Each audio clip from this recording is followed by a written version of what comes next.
Madanapalle RTO ఆఫీసులో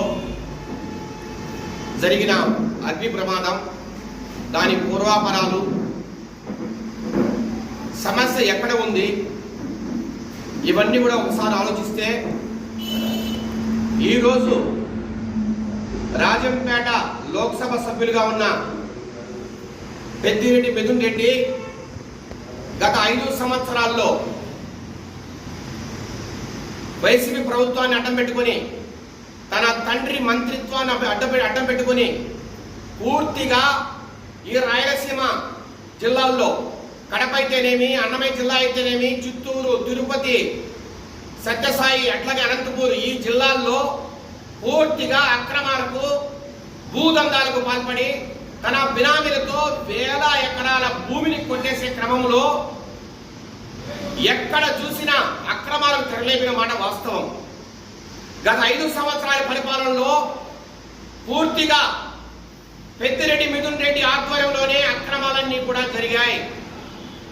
చిత్తూరులో అయితేనేమి, అన్నమయ్య జిల్లాలో అయితేనేమి, కడప జిల్లాలో అయితేనేమి, అధికారులు ప్రతి ఒక్కరూ కూడా ఆయన చెప్పిన వాళ్ళే ఈ జిల్లాకు వచ్చారు.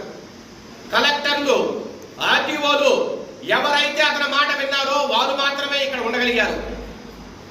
వారి సారథ్యంలో పూర్తిగా భూదందాలకు తెరలేపారు. మరి ముఖ్యంగా మదనపల్లిలో కానీ, పీలేరులో కానీ, అట్లాగే కుమ్మనూరు, కుప్పం ఇలాంటి పట్టణాల దగ్గర ఉన్న భూములు కోట్ల విలువలు చేసే భూములు.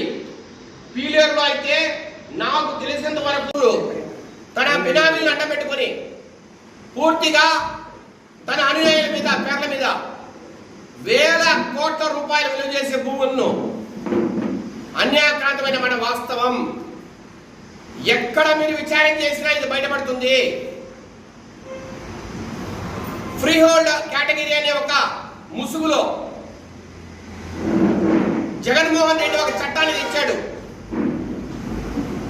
20 ఏళ్ల ముందర అసైన్మెంట్ కమిటీలో మీకు పట్టా ఇచ్చింటే 20 ఏళ్ళు మీ అనుభవంలో ఉంటే దాన్ని ఫ్రీ హోల్డ్ కేటగిరీ కింద మీరు సొంతం చేసుకోవచ్చు, మీ పేరు మీద రిజిస్టర్లు అవుతాయి, అట్లాగే మీరు ఎవరికైనా అమ్ముకోవచ్చు అనే ఒక చట్టాన్ని తెచ్చారు.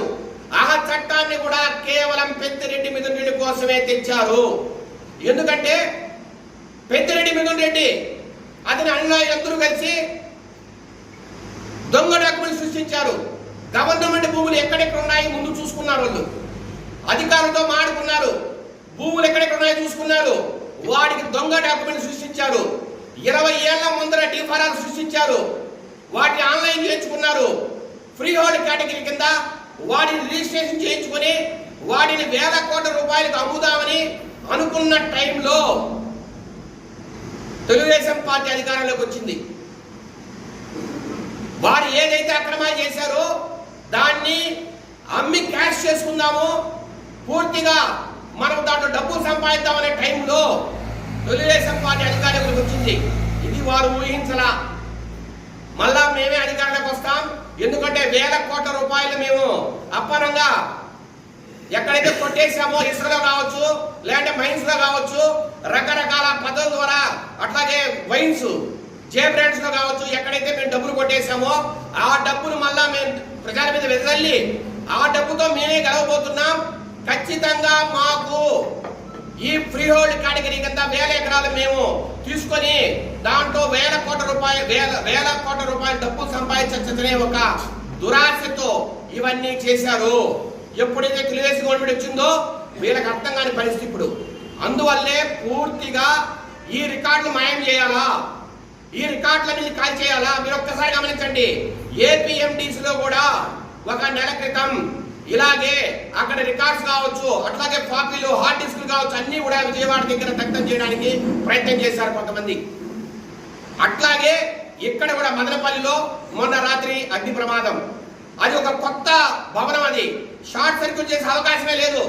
నేను అడుగుతున్నా, 11:30కు ఘటన జరిగితే ప్రొద్దునే సాక్షి పేపర్లో, అది 12కో 1 గంటకో ప్రింట్ అయ్యే సాక్షి పేపర్లో ఎట్లా న్యూస్ వచ్చిందో ఒక్కసారి గమనించాలి అందరూ కూడా. రాష్ట్ర వ్యాప్తంగా నేను అందరికి కూడా ఒక్క మాట మనం చేస్తున్నా, సాక్షి పేపర్లో పొద్దున ఆ న్యూస్ ఎలా వచ్చింది, కలెక్టర్కి తెలియదు, ఎస్పీకి తెలియదు, డిఎస్పీకి తెలియదు, ఎవరికి తెలియని ఒక న్యూస్ కొత్తగా సాక్షి పేపర్లో వచ్చిందంటే దీని వెనక సూత్రధారులు ఎవరు, సాక్షి విలేకరికి ఎవరు చెప్పారు, దాన్ని షార్ట్ సర్క్యూట్ అని ఆయనకి ఎవరు చెప్పారు అంటే వీరికి అన్ని తెలిసే జరుగుతున్నాయా?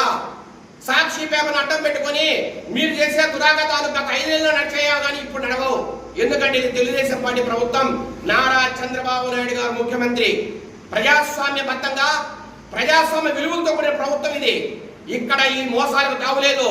సాక్షి పేపర్ని అడ్డం పెట్టుకొని మీరు ఏదైతే చేస్తున్నారో అది ఇక ముందు కొనసాగవు.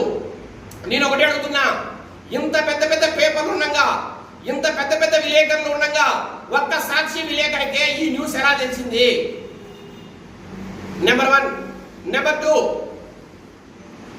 ఎప్పుడైతే తెలుగుదేశం ప్రభుత్వం వచ్చిందో ముందు 5 సంవత్సరాలు జరిగిన ఈ ఏదైతే రికార్డ్స్ అయితే ఉన్నాయో అవన్నీ కూడా ఒక తపాలా సెక్షన్ లో పనిచేసే గౌతమ్ తేజ్ అనే వ్యక్తిని, తపాలా సెక్షన్ లో పనిచేసే వాళ్ళు ఎలా ఉంటారండి? ఒక అటెండర్ లో ఒక చిన్న స్థాయి వ్యక్తిలో క్లాస్ 4 ఉద్యోగం ఉంటారు. అలాంటి గౌతమ్ తేజ్ అనే వ్యక్తిని తీసుకొచ్చి ఆర్డీఓ కింద సీనియర్ అసిస్టెంట్ గా నియమించాల్సిన అవసరం ఏంటి? ఇదే పెద్దిరెడ్డి మిథున్ రెడ్డి అతని సీనియర్ అసిస్టెంట్ గా పెట్టి అతని ద్వారా మొత్తం ఫైల్స్ అన్ని అక్రమంగా దోచేసే మాట వాస్తవం కదా? ఈ రోజు అదే గౌతమ్ తేజ్ అనే వ్యక్తి అగ్ని ప్రమాదం జరిగినప్పుడు కానీ అంతకు ముందర గంటల ముందు కానీ ఆఫీసులో ఏం పని? అది కూడా ఆదివారం రోజు. ఆదివారం రోజు ఎవరైనా ఆఫీసులు పనిచేసే వ్యక్తులు ఉన్నారా ఈ రాష్ట్రంలో? అంత కమిటెడ్ ఎంప్లాయీస్ ఉన్నారా? శనివారము శుక్రవారమే సరిగా సాయంత్రం 5 గంటలకు 4 గంటలకు ఇంటికి వెళ్ళిపోయే ఉద్యోగస్తులు ఉన్న ఈ రాష్ట్రంలో ఆదివారం అది 10-10:30కు గౌతమ్ తేజ్ అనే వ్యక్తికి ఏం పని? దీని వెనకలు ఎవరెవరు ఉన్నారు? తపాలా సెక్షన్ లో పనిచేసే ఒక వ్యక్తిని తీసుకొచ్చి సీనియర్ అసిస్టెంట్ గా ఎలా వేస్తారు?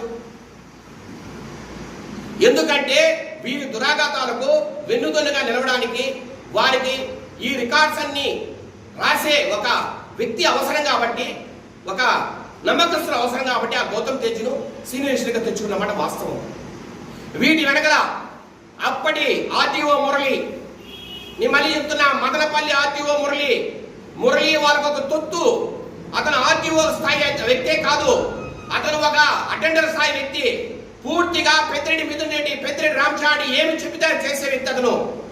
ఇంతకు ముందు కూడా 2010లో కూడా మురళిని ఆర్టీఓ తెచ్చుకోవాలని ట్రై చేశారు, కానీ జరగల. ఇప్పుడు మళ్ళా తెచ్చుకున్నారు. మురళిని అడ్డం పెట్టుకున్నారు ఆర్టీఓగా. అట్లాగే గిరీష కలెక్టర్ గారిని అడ్డం పెట్టుకున్నారు అన్నమయ్య జిల్లాకి రాయచోట్లో. పూర్తిగా వీళ్ళిద్దరి సారథ్యంలో కలెక్టర్ గిరీష గారు అట్లాగే ఆర్టీఓ మురళి గారు వీళ్ళిద్దరి సారథ్యంలో వేల ఎకరాల భూమిని కొట్టేసిన మాట వాస్తవం. దీనిపైన విచారణ చేయమని మేము డిమాండ్ చేస్తున్నాం. ముఖ్యమంత్రి నారా చంద్రబాబు నాయుడు గారిని అట్లాగే మా యువనేత లోకేష్ గారిని మేము మనవి చేస్తున్నాం. దయచేసి